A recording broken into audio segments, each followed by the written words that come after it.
If GOG is showing error E3, don't worry, because in this video, I'm going to walk you through the most effective fixes step by step.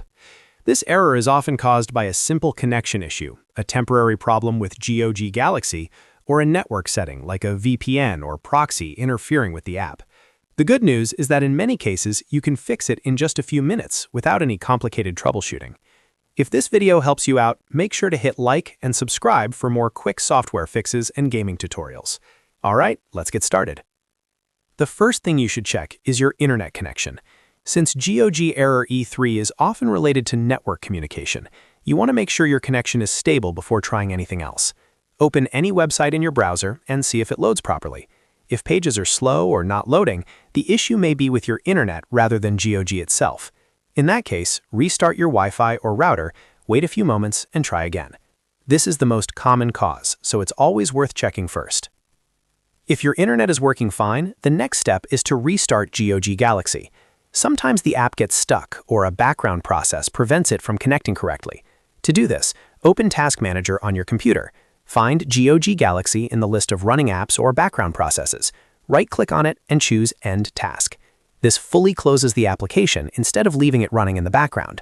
Once it's closed, reopen GOG Galaxy and see if the error is gone. A fresh restart can often clear out temporary glitches and connection problems. If you still see error E3, the next thing to try is disabling your VPN or proxy. GOG servers may block certain VPN connections, and even if the VPN seems to be working normally, it can still interfere with authentication or access to the launcher. Turn off your VPN completely. Then check your proxy settings and disable any proxy that may be enabled on your system. After that, relaunch GOG Galaxy and test again. This step is especially important if the error started happening while you were using a VPN or switching networks. Another useful fix is to log out of your GOG account and sign back in again.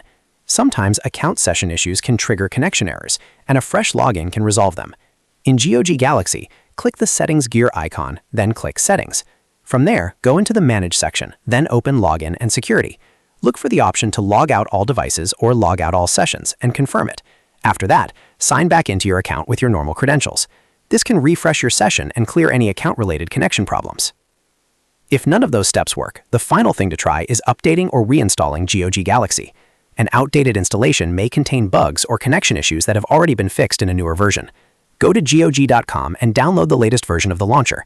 Install it over your current version or uninstall and reinstall it completely if needed. A clean reinstall can often fix corrupted files, broken settings, or outdated components that may be causing error E3. So to quickly recap, start by checking your internet connection, then restart GOG Galaxy, disable any VPN or proxy, log out and back in again, and finally update or reinstall the app if necessary. In most cases, one of these steps will get GOG working again without much trouble. If this video solved your problem, don't forget to hit like, subscribe, and turn on notifications for more easy tech fixes and gaming help. Thanks for watching, and I'll see you in the next one.